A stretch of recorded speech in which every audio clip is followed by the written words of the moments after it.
Hello everyone, welcome back to the channel Global Times USA. Please subscribe and like my videos today. We are diving deep into one of the boldest and most surprising developments in the ongoing conflict between Ukraine and Russia.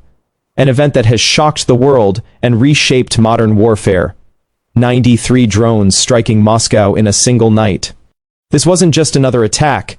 It was a message, a demonstration of capability, precision, and audacity.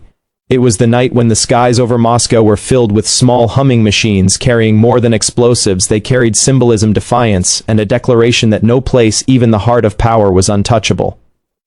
This script will take you through everything you need to understand the magnitude of that night. We will explore the technology, the tactics, the deeper meaning, and what it tells us about the future of modern conflict. The exterior of these drones is deceptively simple. When you first look at them, they appear minimal, small, streamlined, with a purpose built for function, not beauty.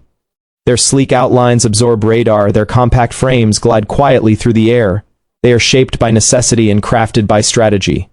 No wings too wide, no edges too sharp, no colors too bright. Everything serves the goal of invisibility. These drones are the product of evolution through pressure, an arms race between innovation and defense systems. Each curve, each angle exists to minimize the chance of detection. The material used is lightweight composite, maybe carbon fiber, reinforced plastic, or other radar-absorbing polymers. Everything is matte, dark gray or black, designed to merge with the night sky. Even their propulsion systems are muffled so that the sound they make is no louder than the distant hum of the wind above the rooftops of Moscow. On that night, they didn't arrive as a fleet of warplanes. They arrived as whispers. The exterior design of each unit hides complex internals that make this technology so formidable. Inside the body of the drone lies the heart of its intelligence. The interior is compact, yet packed with sophistication. Every centimeter is used. Nothing wasted. At the core sits the power source. Lithium polymer batteries, carefully balanced for weight distribution, surrounded by insulated wiring and cooling layers that prevent overheating. The central processing board is not much larger than a human hand, yet it carries the logic of an entire mission. It reads data from sensors, calculates navigation, corrects for wind speed, adjusts altitude, and synchronizes movements with other drones.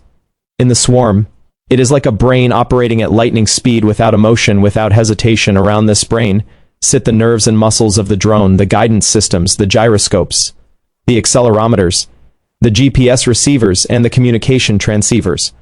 Everything connects through redundant circuits, ensuring that even if one system fails, another takes over. This redundancy is what makes the drones resilient. They can lose signal, they can be jammed, but they don't panic. They continue moving according to the preloaded path. Some may switch to autonomous mode if cut off from command. Others might adjust based on what nearby drones are doing. Each one is a node in a larger organism, and that is what makes the swarm so powerful. Together, they are not 93 separate machines. They are one coordinated system of intent, each drone carrying a specific task, each contributing to the whole.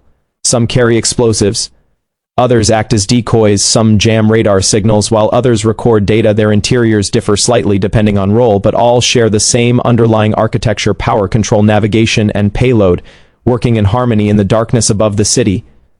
Their performance that night was unlike anything seen before in the conflict. The range of these drones is measured not only in kilometers but in adaptability. They can travel long distances, hugging the terrain, flying low under radar coverage, avoiding detection. They are capable of changing altitude and course mid-flight.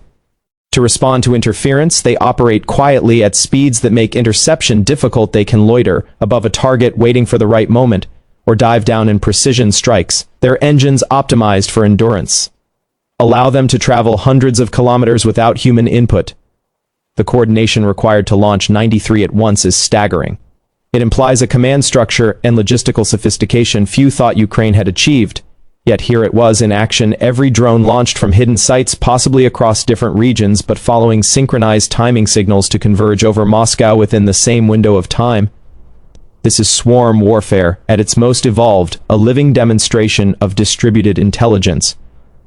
While Russia has relied heavily on large manned aircraft, missiles, and traditional systems, Ukraine has leaned into flexibility, agility, and numbers. This night proved that the future of warfare might not belong to the biggest weapons, but to the smartest. The performance metrics of these drones extend beyond speed and range. They are defined by success rates, by how many reach their targets, how many confused enemy radar, how many force the activation of costly defense systems even if not every drone hit a physical target. The operation as a whole can still be considered a success by stretching the enemy's defense thin, by forcing radar systems to light up, by consuming interceptor missiles and fuel for anti-air batteries. This is attrition through technology, and it is effective safety features in a system designed for war. Might sound ironic, but they are essential in ensuring control and preventing chaos. Every drone has safety mechanisms built to avoid unintended explosions, to prevent accidents that could harm civilians or waste assets. Arming circuits require specific conditions to activate altitude sensors. Geofencing protocols and orientation triggers make sure the warhead arms only in the intended area. If the drone malfunctions, it can disable itself, or crash harmlessly. Its data storage can wipe automatically, preventing capture and reverse engineering of sensitive software. These features reflect a mindset of control even in aggression. Precision and chaos drones can also be programmed to abort missions if they lose guidance or if parameters change significantly, ensuring that rogue behavior does not lead to diplomatic disasters or collateral harm inside each drone. The fail-safe is like a moral code hardwired into its silicon. The uniqueness of the event cannot be overstated. This was not the first time drones struck Russian territory, but never at this scale, never with this coordination, and never this deep into the symbolic heart of the nation. Moscow has long stood as the ultimate fortress, far from the front lines, protected by layers of air defense. But that night, the unthinkable happened. The capital was vulnerable, and the world noticed. What made this attack different was not just the number of drones, but the message it sent. Ukraine showed that reach is no longer measured by geography alone. It is measured by will and by innovation. This was a night that blurred the line between technology demonstration and psychological warfare to Russia. It was a wake-up call to the world. It was proof that the balance of power is shifting. No longer do nations need massive fleets or advanced fighter jets to challenge great powers. They need intelligence, software, and determination. Ukraine's use of drones has become the signature of a new kind of resistance.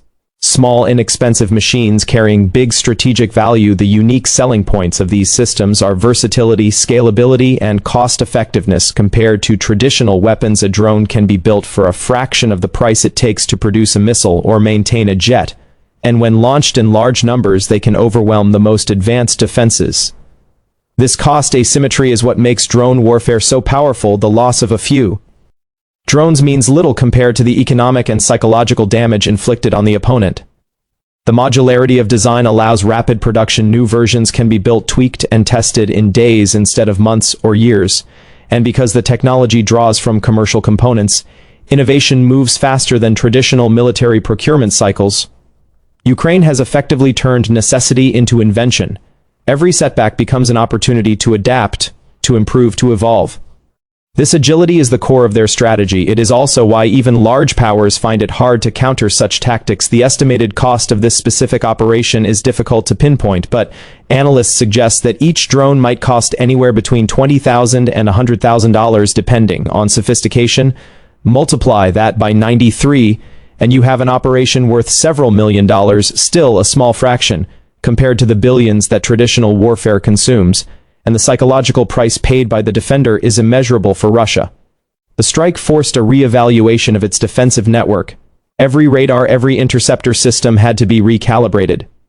Commanders had to explain how so many drones penetrated airspace previously believed secure. The cost of response, the sleepless nights, the political tension. These are intangible, yet heavy costs. War is not just fought with bullets, but with perception.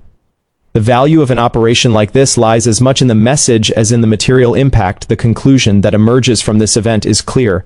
We are witnessing the future of warfare unfolding in real time, a future where size and might are outpaced by adaptability and intelligence. The night of 93 drones showed that small can be powerful and precision can replace brute force. It also exposed the fragility of modern defense networks built for another era, systems that can intercept a few missiles but struggle when faced with swarms of autonomous agents. It forced everyone. Watch.